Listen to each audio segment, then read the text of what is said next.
आइए हम लोग मेन आज सीटीएस कोर्स की साइलेंट फीचर्स बताएंगे। साइलेंट फीचर्स में पहला मैं आपको पहले ही बता चुका हूँ। इसमें करीब करीब लगभग 148 ट्रेड्स रहता है डिफरेंट डिसिप्लिन्स में। 49 लगभग इंजीनियरिंग में एंड नॉन इंजीनियरिंग में लगभग 49 रहता है। अभी तक डिफरेंट ट्रेड आप लोग समझते हो। ट्रेड मतलब electrical, mechanical, fitter, Turner, plumber, swing technology etcetera etcetera, agriculture, aerospace, ये जितनी भी है उसको हम लोग ट्रेड बोलते हैं। और नॉन इंजीनियरिंग जो those courses are not related to the technical, that is called the non-engineering, like swing technology is not your technical skill। तो ऐसे ही तो लगभग इतना है। 2 नंबर में ये जो है ये एडमिनिस्ट्रेटिव कंट्रोल, ये किसके अंतर्गत गवर्न होता है? It is administrative control of respective state governments, central governments और रेस्पेक्टिव यूनियन टेरिटरीज। इसके लिए जो मैं बताया था आप लोग को लास्ट में कि एलिजिबिलिटी क्राइटेरिया 8वीं से 12वीं पास होना चाहिए, 14 साल उम्र होनी चाहिए। ये मिनिमम एलिजिबिलिटी, बिलो दैट नहीं हो सकता है एडमिशन लेने के लिए। ये कोर्स कोई भी कोर्स में जो रिक्वायरमेंट है, कोर्स की जो ट्रेड की जो रिक्वायरमेंट है, ये इसका एलिजिबिलिटी है। एंड इसका जो पीरियडिसिटी होता है, जो ट्रेनिंग कोर्सेस का, ये जो सीटीएस कोर्स का, ये 6 महीने से लेकर 3 इयर्स तक होता है, डिपेंडिंग अपॉन द ट्रेड्स। आपने जो कौन सा ट्रेड चुना है उसी हिसाब से ये होता है। देन आपको ये पॉइंट चला गया, ये पॉइंट चला गया, ये पॉइंट चला गया, पीरियडिसिटी हो गया। आप अब आइए जो ये इंस्टीट्यूशन जो चलाने वाला है, जो संस्था चलाने वाला है, इसका मिनिमम वो ट्रेड जो एडमिशन ले रहा है उसके लिए बेसिक इंफ्रास्ट्रक्चर होना चाहिए, टूल्स टैकल्स होना चाहिए, इंस्ट्रक्टर होना चाहिए, ट्रेंड इंस्ट्रक्टर होना चाहिए। और ये जो कोर्स चलता है इसको कंडक्ट जो करना है आज पर the NCVT national vocational training अंतर्गत या रेस्पेक्टिव एससीवीटी के हिसाब से होनी चाहिए। ऐसे और पॉइंट्स जो 15 पॉइंट्स है, अभी हमने 6 पॉइंट बोला, बाकी पॉइंट हम आपको अभी दूसरा स्लाइड में बताते हैं। हमने नेक्स्ट पॉइंट जो बोलने वाला था ये है 7वां नंबर।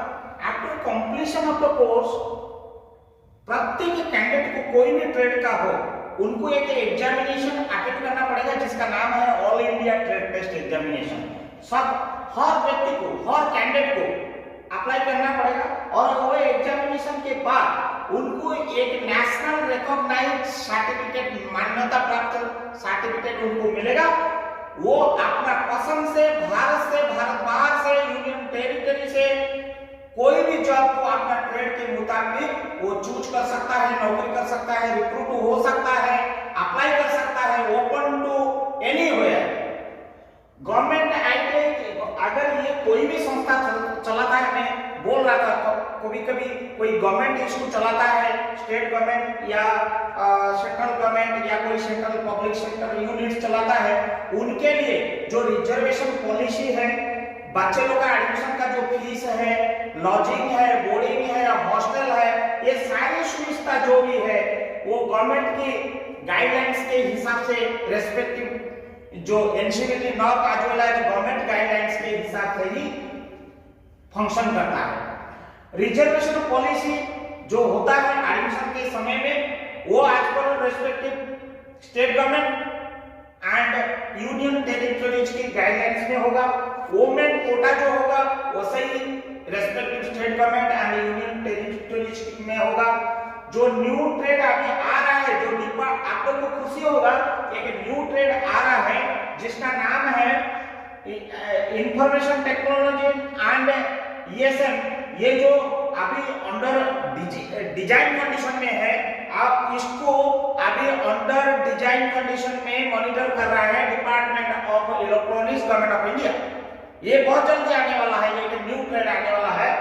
लेकिन ये कोर्स को एप्लीकेशन देना, मान लीजिए आपका बेसिक इंफ्रास्ट्रक्चर आपने डेवलप कर लेता है और आपने टूल्स टैकल्स इंस्ट्रक्टर सब मुतयन कर देता है, लेकिन वो ट्रेड को आपको चलाने के लिए, संस्था को चलाने के लिए और आप लोगों को ट्रेनिंग लेने के लिए अगर इच्छुक हो, लेकिन वो कोर्स मान्यता प्राप्त होना चाहिए एनसीबीटी से, उसको एफिलिएशन देना या डीएफिलिएशन करना, वो आज पर the NCBT national vocational training which is coming under director general of employment and training अंतर्गत आता है। और ये सारी चीजें को एक डिपार्टमेंट, एक डायरेक्टर जनरल रैंक का, एक सीनियर एडमिनिस्ट्रेटर, एक ब्यूरोक्रेट, वो उनको देखता है, जिसका नाम है director general of employment and training. वो डिपार्टमेंट उसको मॉनिटर कर रहा है, उसको पल पल का गाइडेंस देता है, कैसे करना, क्या डेवलपमेंट करना। और उन लोग थर्ड एजेंसी को भी अभी मुतयन करके रखे हैं कि ऑल इंडिया को ग्रेडिंग करना, टैगिंग करना, और दूसरी बात है उसको ग्रेडेशन करना, किसी को एफिलिएशन देना, किसी को एफिलिएशन नहीं देना, पल पल का examination, all India trade test examination के बारे में पल पल बताना, एस्टैब्लिशमेंट को कम्युनिकेशन देना, ये सारी चीजें ये डिपार्टमेंट मॉनिटर कर रहा है। और पल पल की कम्युनिकेशन कैंडिडेट को और एस्टैब्लिशमेंट को कम्युनिकेट भी उन लोग कराते हैं, गाइडलाइंस भी देते हैं, और जो जो अपडेशन होता है उनका वेबसाइट में भी छोड़ते हैं, आप लोग उसको भी देख सकते हैं। ये जो कोर्स है, ये जो सीपीएस कोर्स की मैंने जो इंपॉर्टेंट फीचर में आप लोग को बताना चाहूंगा, ये combination of trade technology, combination of trade practical, combination of employment skills.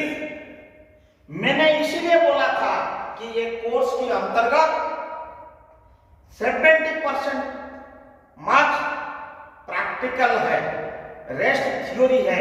तब प्रैक्टिकल नॉलेज जैसे डेवलप होता है, हमारा यंगस्टर, हमारा यूथ एजुकेटेड होते हैं, प्रैक्टिकली टेक्निकली साउंड होते हैं, उनको हम लोग सेमी स्किल्ड के रूप वर्कर्स के रूप में कोई भी जगह में, इंडस्ट्री में, डोमेस्टिक क्षेत्रों में हम लोग एंगेज करते हैं। उसका अलावा हम ये कहना चाहते हैं, ये कहना चाहते हैं, ये बेसिक टेक्निकल कोर्स होने के नाते ये स्वावलंबी सेल्फ एम्प्लॉयमेंट जनरेट कर सकता है।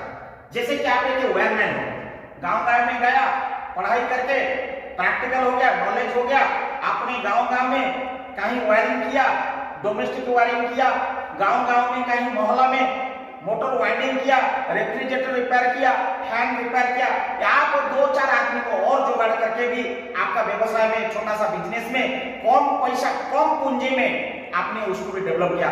सेल्फ एम्प्लॉयमेंट आपने जनरेट किया, सेल्फ एम्प्लॉयमेंट खुद किया।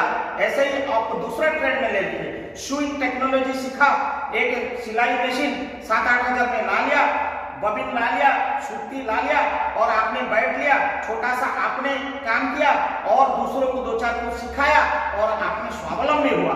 ग्रामीण अभी जैसे कोविड-19 चल रहा है, मास्क की जरूरत होता है, घर में मास्क, तो आपने अगर सुइंग टेक्नोलॉजी कोर्स इसी माध्यम से किया होगा, आपने मास्क लिया, अपना समाज में, आपका अगल बगल में, आपका गांव में, आपका पड़ोसी को हम समाज का मुख्य स्रोत में एक मदद करने के लिए, एक कर्मवीर होने के नाते, कोविड वीर होने के नाते आप आ गया, ये एक छोटा सा काम करके दिखाया, ये टेक्नोलॉजी अगर सीखा होगा, ये कोर्स अगर आपने किया होगा। ऐसे ही एक एग्जांपल देता हूँ, ओल्डर ट्रेड करने के बाद छोटा सा मशीन गांव को लिया और आपने ग्रामीण इलाका में छोटा मोटा खेती किसान लोग जो दूर तक ट्रैक्टर, लंगल या ऑटो ये लेके जाते हैं, वहीं पे आपने टाका डाला, वेल्डिंग किया और आपने भी पैसा कमाया, उनका भी टाइम बचत हुआ और अपना एग्रीकल्चर को सही समय में काया गया, धान उगेगा, धरित्री आप लोग को भी समय पर फसल भी दिया और ट्रैक्टर भी गया, पावर टिलर गया, सब कुछ गया।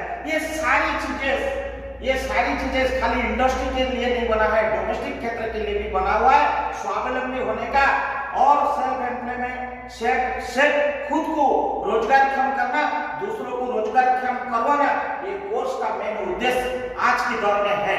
हमारा प्रधानमंत्री जी, इसलिए ये कोर्स करने वाला के लिए जॉब मेला लगाते हैं। प्रधानमंत्री योजना अंतर्गत ये कौशल विकास योजना प्रधानमंत्री जॉब मेला लगाता है।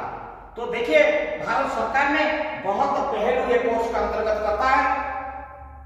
मैं इसी वीडियो जरिया में ये जो बताया कि इसकी मूल उद्देश्य क्या था, साइलेंट फीचर्स क्या था और इसके करने के बाद बेनिफिट क्या है, मैं फिर आने वाला दिन में इसका एग्जामिनेशन टिप्स आप लोग को बताऊंगा। आज के लिए आप लोग को ये शिक्षा मेरा कैसे लगा, आप लोग पसंद करेंगे तो मुझे बहुत अच्छा लगेगा और मेरा मनोबल बढ़ेगा। आने वाला दिन में इसका कैसे एग्जामिनेशन प्रिपरेशन होना चाहिए। और मैं ये यहाँ पे बोलते बोलते एक चीज और भूल गया, ये सेशन जो होता है प्रत्येक साल अगस्त महीना, सितंबर महीना में ही शुरू होता है। इसी के साथ साथ आज को ये जो कोर्स का जो उद्देश्य को हम यहीं पे समाप्त करते हैं। धन्यवाद।